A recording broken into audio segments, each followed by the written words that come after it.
It's the only show in America where you could learn a new language, crave some double chocolate chip cookies, and even get some Big East basketball talk. It's Shootaround, and just like my relationship status, I'm now flying solo. John Fanta here with you from the Big Apple. We've got plenty to get to. Let's get right to it. On the rundown, Creighton star Martin Krampelj, his road to recovery from an ACL injury. We are about to get to him. Also coming up on the show, we've got plenty of fast break stuff to get to. We're going to take a trip over to Dyckman Park as well to catch some Big East hoop stars playing in the big city. Oliver Taylor, a former Seton Hall great, he was in our studio earlier this week. We got Marcus Howard, one of the top returning players in the conference, a big spotlight on him, and then the big-time non-conference showdowns, where Big East teams are looking to make a statement, build the conference's resume in November and December. But first, we start with a guy who was averaging a double-double last year before his season unfortunately ended due to an ACL injury. It's Creighton's Martin Krampelj.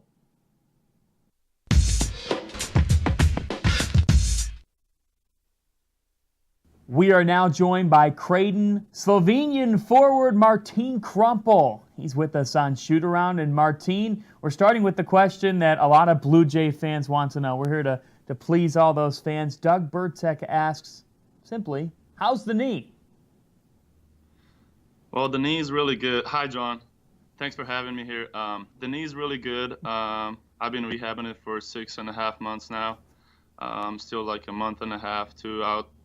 I'm doing a lot of stuff on the court now, so it feels really good. I'm excited to play again.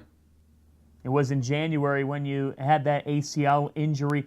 What was the mindset when that really derailed what was such a great season for you up until that point? It was hard to walk off the court, obviously, but I was ready for whatever it's coming. You know, I didn't know right away what happened, but I was ready to come back on whatever happened. When you think back to just the early stages of recovery, what exactly was the approach, and did you think that you'd be where you are right now, where a lot of people have said in Omaha that you're actually ahead of schedule a little bit? Yeah, I mean, it was hard from the beginning just because you're on crutches, you can't go places. And then you start walking again and then lifting again and then running again, and it feels really good, and you see progress every week, and it's just exciting to see, you know, yourself, everybody around you supporting you, especially our fans, showing love on Twitter, on social media, going to the shopping mall. I have the whole, you know, team working with me. When I go lift, when I do rehab, there's always 3 guys around me talking with each other and trying to figure out my rehab. When you go to the shopping mall, where do you go? I go to Westroads. Westroads? The shopping center is called Westroads, but I go to Foot Locker, H&M. H&M, nice. Anything else? Juice Stop. There we go. There's a Martin Krampelj shopping spree. Heading into this year, certainly a lot has changed. Marcus Foster, Kyrie Thomas are gone, and not only is your return important, but a lot is expected of you to lead this team. How do you approach that role? Yeah, I mean, Marcus and Kyrie showed a lot of leadership last year, and I'm going to try to do the same thing, you know. I'll try to be a leader off the court, on the court, helping guys out with everything they need, and just be there for them, you know. How much are you looking forward to working alongside Jacob Epperson? Yeah, I think it's gonna be interesting, man. We're gonna be a good duo, and then all of our guys are really good. Incoming freshmen are good. Damian is coming off the redshirt year, and I think we're gonna be good. Who are the toughest players that you've gone up against in the Big East? I had to guard Jesse Govan. I had to guard Delgado a little bit. Those are strong guys. I put on some weight, so if I would face him this year, probably not Delgado, but Jesse, if I'm going to face him, then it's going to be harder for him to score. Wow, challenge sent out from Omaha to Washington. I like it. I like that coming in August. The preseason fire is what we need, Martin. Yes, exactly. I like that too. We have another fan question coming from Let's Go Jays, and it says, in the past, you've talked about emulating Doug McDermott's off-ball movement. You've talked about this in the past. Creighton fans are saying this. Do you think you're going to get a chance to do that this year if you play the 4 in Coach Mack's offense? Yeah, I've been watching it a lot, still watching it. Yeah, I think I'll have a chance to play some 4 because we got 2 Australians at the 5, and hopefully they both play and stay healthy, and this is going to be my chance to play at the 4. And I know that a lot of what you've done has been recovery, but what areas have you been developing and want to showcase this season? That also comes from Let's Go Jays. I've been working on my shooting form a lot just because I can't run that much and cut. So that's a lot of what I was doing, and hopefully the numbers show that. Well, we'll have to see. I think that there's no doubt that they can. How supportive have those Creighton fans? You talked about your teammates and coach, but you talked about 17,000, 18,000 strong every night in Omaha. How supportive have they been on your path to recovery? Yeah, they're being very supportive. Some of them are like even sending me cookies and cards, and it's really nice to have them, on your side and supporting you every day.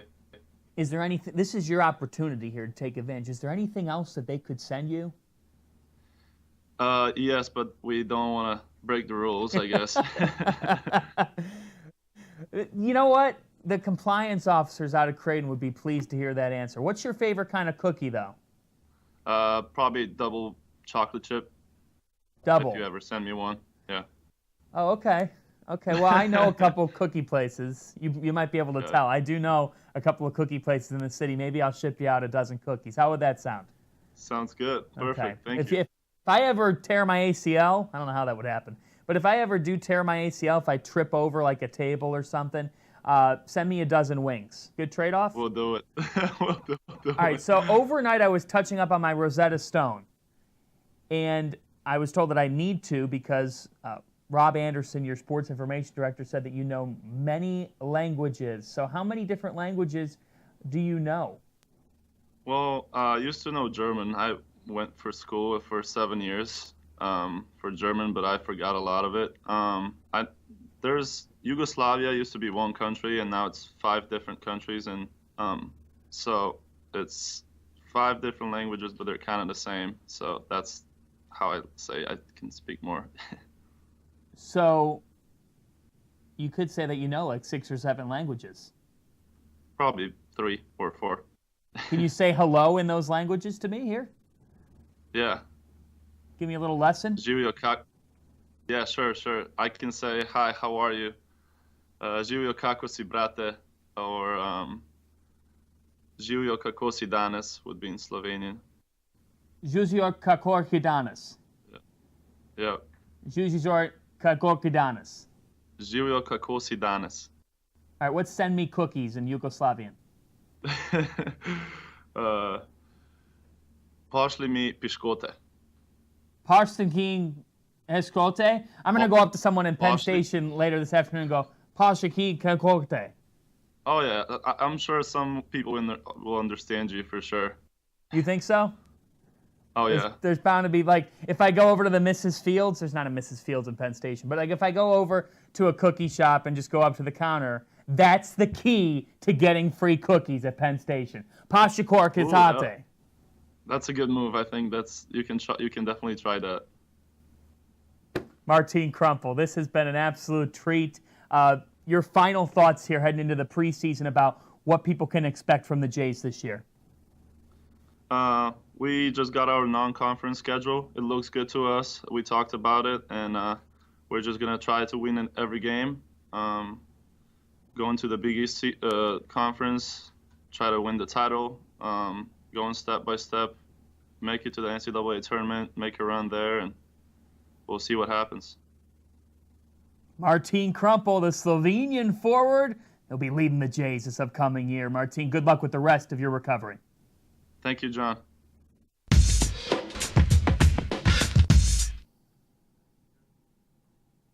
That was a lot of fun. Let's turn to Fastbreak, where we've got a Big East team in Italy. Ed Cooley, spaghetti, pizza, fine wine, I'm sure. That makes for a fun trip. But before Providence flew out to Italy, they stopped in Queens at St. John's University to get their workout in. Some nice Big East brotherhood as the Johnnies welcome them. And then the travel's beginning. They've visited Milan. They've been hitting up a bunch of different areas, the beautiful architecture. The Friars having a great time. There will be basketball as well. They are in action this afternoon at 2 Eastern time, 1 Central. So really right after Shootaround, 2 Eastern. That'll be on the Friars Facebook page. So cool to see Providence out there. And we actually are going to be touching base with them next week to get an update from Italy. It looks like a great time. Let's transition to the Butler Bulldogs. And the Dogs lose Keelan Martin and Tyler Weidman, 2 staples. But Kamar Baldwin looks to make that climb to becoming one of the conference's top players. It certainly looks like that's going to happen. What will that supporting cast look like around him? We shall see. But here's Laval Jordan with a summer update. I think we had a high commitment level to improving individually, especially. I've seen a lot of growth in certain guys from an individual standpoint, starting back in April up until now, and you're starting to see some of it pay off with our bigs, Joey and Nate, Sean in particular, Aaron. You know, they've all put in the work, knowing obviously losing 2 key pieces with Tyler and Keelan. What do you guys think of Butler's potential this upcoming year? What are your expectations for the Dogs? Feel free to comment below. We're on Periscope and Facebook. If you're a Butler fan watching, tell us what you think the Dogs are going to do this year. Let's go to Dyckman Park. Have you ever been to Dyckman Park? If you have, tell us a story. If you ever watched a game there, Slick Shamari Pons was just that. He was very slick. And there are huge expectations for him in Queens. And he is the New York kid. He's the city star. And don't forget about Javon Quinterly, who's going to Villanova, who, yeah, let him know, Jelly. That's Javon. And then a guy that's even on his old stomping grounds, in Kadeem Carrington, the Brooklyn boy, back at it, playing at Dyckman, getting up the floor. That's always cool to see. Summer hoops in New York City, it takes off. You know, this town's waiting for somebody to spring ahead, and I think the Knicks are still a year away. I mean, okay, they're a year away. So St. John's, they have the opportunity to take the city by storm, and Shamari Pons can be that guy. It's time to get up. No, not that morning show. The Verticals. Let's get to Milwaukee, where Ike Ike. Nothing okay about this. That's a vertical record at Marquette. Look at the reaction. Marcus Howard and company were pumped. Ike getting way up. One more look. I mean, folks, this is stuff that, like, when I go to bed and dream about myself being like this star athlete, that's what you dream of. That's even beyond a dream. Ike Ike, that is. Woo! Talk about getting up in the air. That is an impressive vertical. And he's joined by a couple of sophomores. Like, it gets forgotten with Marquette. Jamal Cain, Greg Elliott. These guys are in year 2. Marquette's got a lot of other flashy players, but don't forget about that rising sophomore class. It is Thursday, which means we throw it back, and we are going to do a TBT today with Oliver Taylor, the former Seton Hall star. In 1991, went on a run of glory. Here's more.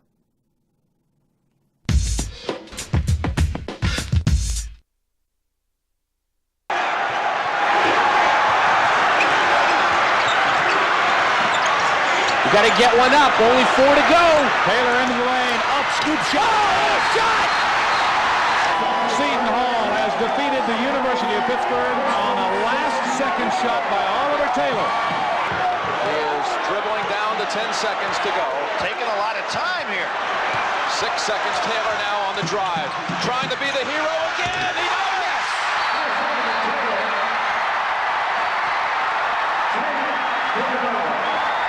Seton Hall, in its first Big East final, has won the Big East championship. game winners to help his Seton Hall Pirates to the Big East title. It is Oliver Taylor. Oliver, we're so glad to have you on our shoot-around set. When you think back on your Pirate career, to go down memory lane, what was it like?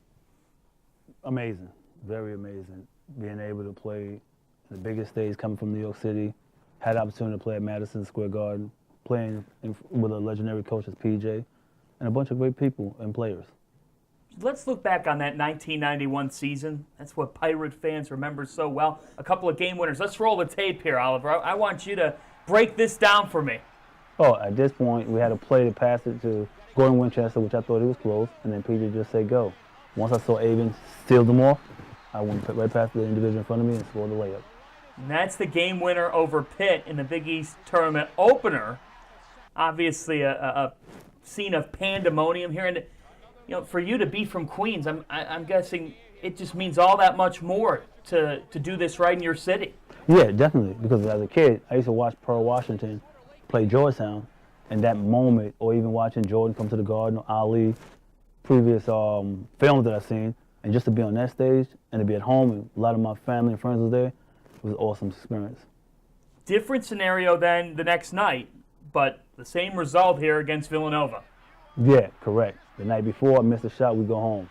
This time, PJ wanted me to go a little earlier. My mind was already set at this point. If they don't double, I'm going to actually go one-on-one with this individual. But I will not give Villanova another shot. So when I made the decision to shoot, I made sure either we miss going overtime or I make it and we go home, go on to the next game in the championship game against Georgetown. Incredible. Ball in his hands, and all Rolly Massimino can do is watch. All the hard work I put in throughout the summer, watching films all summer, and to have that one shining moment in my city, which I consider coming from Far Rockaway, it was just a great experience for me. I enjoy it. I look back on it now, and sometimes it put chills in my body because I look and say, I seemed so cool with the ball as the time running down. And I think if I had to do it all again, I might be nervous today.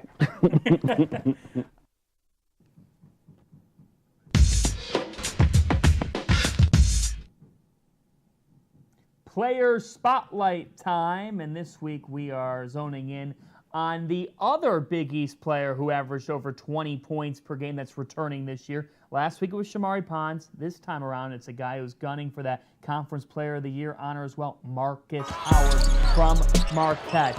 And this is a guy that entering his sophomore year was being looked at as, well, could he have a bit of a slump? He led the nation in three-point percentage. No, he only kept on climbing. I thought Marcus Howard showed great areas of improvement on what was already a strong freshman campaign.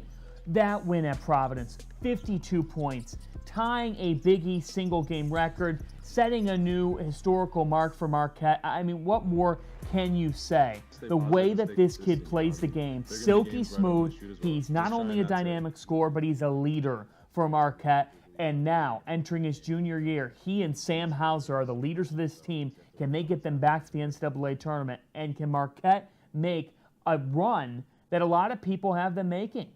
He's the key to it. Marcus Howard is a star, and there's no reason to believe that he can't lead Marquette to great heights, to the second week in the NCAA tournament. And who knows, at that point, this Golden Eagles squad is hyped, and I think it is absolutely warranted. Let's turn the spotlight to non-conference schedules. What's your favorite Big East non-conference related game in the upcoming year? Let's take a look at a lot of the matchups. I start with Providence taking on Wichita State. That's the first of these major non-con games. That's only day 4 of the season. You see Indiana on a couple schedules, Butler as well as Marquette, and then I zone in on Creighton hosting Gonzaga. Zach Norvell, that's a team that returns a lot. Killian Tilly as well. But the two teams that I zone in on the most here, how about a pair of Final Four rematches? The Villanova Wildcats are going to have that. They'll host Michigan in the Gavitt games November 14th, and then they will visit Allen Fieldhouse, one of the toughest places to play in the nation. That's December 15th. So for Villanova, this is going to be quite a pair of tests in the upcoming season. Kansas welcoming in Quinn Grimes and Devin Dotson, and Udoka Azubuike is back and will be a handful But the Wildcats, they were able to spread Azubuike out. And I look for them to do the same with Eric Pascal at the 5. Maybe we could see them play small. That'll be interesting to see with Villanova. Meanwhile, another non-conference schedule that I have my eyes on, Seton Hall's. It's stacked. Get this for the Pirates. They've got Louisville to start the month of December, and then MSG has been a spot for them, and I look for it to be, again, in a marquee non-conference matchup against Kentucky. That's going to be December 8th at MSG. That's December 8th. It'll be a big-time matchup, a sea of blue at the Garden between Seton Hall and Kentucky. And for UK, John Calipari brings in another star-studded recruiting class. It'll be up to Miles Powell, who charged the Pirates past Texas Tech last year at the Garden. But it says everything you need to know about the Pirates. This is their toughest non-conference schedule in years under Kevin Willard. Last year's was challenging. This one's even tougher. Kentucky, as well as Louisville. Chris Mack's return to a Big East venue. That'll be cool. We've got Maryland, and the list just keeps on going. They have to go to Nebraska as well. Tons of Power 5 conference schools on that list. Mail time. Let's open up the mailbox here, and let's take a look at what we've got. The question comes from a friend of the show, Tom Keeling. Who are some freshmen you expect to make immediate impacts? I was told last night that I would get thrown through a table if I didn't say Providence's freshmen. Well, just know, Friartown, that your 2 freshmen are at the top of my list. David Duke and A.J. Reeves are legit guards. Love them. Let's switch to Georgetown. James Akinjo and Mac McClung, 2 guards that were needed to complement guys like Jesse Govan. Good. Javon Quinterly at Villanova. You lose Jalen Brunson. What does Jay Wright do? He gets an elite point guard in Quinterly, who will help out Colin Gillespie in the backcourt. Creighton, Marcus Zagorowski. The Blue Jays need guard play. Zagorowski is a top 100 recruit. Watch out for him in Omaha. And then finally, the freshman flying under the radar this upcoming year is Seton Hall's Anthony Nelson. The Pirates, we know point guard's a question. Year in and year out, it seems. They're trying to figure out options. Anthony Nelson is a good option for Seton Hall. As he enters his freshman year, he'll look to complement Quincy McKnight. Let's keep the mailbox open. We got time for one more. Who will be the go-to guy at Butler? This is a no-brainer at Cray G with a bunch of Y's there. Kamar Baldwin is the go-to guy for the Dogs. The question isn't whether he could be the go-to guy or not. There's no question that he is the go-to guy. It's who will complement him. Aaron Thompson knows how to beat individuals defensively. There's no question he can guard just about anybody in the backcourt. But AT needs to get his offensive game evolved. Look for Sean McDermott, the stretch 4 for Butler, to take the next step as well. McDermott spreads the floor well. He can hurt you in different ways. And on the offensive end, I just like his craftiness. We see those matchup nightmare guys at the 3 or the 4 just give teams a handful throughout the game. McDermott, look for him to average like 12 to 14 points per game. I think that's the kind of leap he can take. And for Butler, they need Nate Fowler and Joey Brunk to just hold down the fort at the 5. Jordan Tucker, the Duke transfer, comes in halfway through. Still a mystery as to how much he'll contribute, but Kamar Baldwin, this is his team, and he is going to be a star in this conference. I like Butler. They're like that nagging brother that just kind of stays on you. That's the kind of team they are, and they're going to be right back there with Baldwin. Hey, there's Big East Hoops this afternoon, so before we let you go, let's tell you how you can watch Providence in action 2 Eastern time. They are taking on the Varice All-Stars. Facebook.com/PCFriersMBB. Nick Rojas will be eating pizza and calling basketball. That's what it's all about. The Friars are in Italy, and their opener this afternoon. Alpha Diallo is a Big East Player of the Year candidate this upcoming year, and you can get David Duke, A.J. Reeves, Emmett Holt, Nate Watson, all kinds of guys. That Providence team is deep, and that's why there's great potential for them in this upcoming year. Hope you enjoyed the show. Reminder, we are always archived. It's at Big East on Twitter, Big East Facebook page. We're on the Fox Sports app every week, and you can even catch some of our interviews on iTunes. Andy Katz last week, great conversation with Martin Krampelj. This week, I'm going to hop back on my Rosetta Stone and try to practice some Yugoslavian.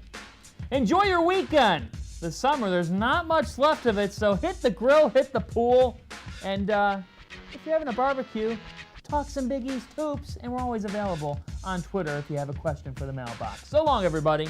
Thanks for watching Shootaround.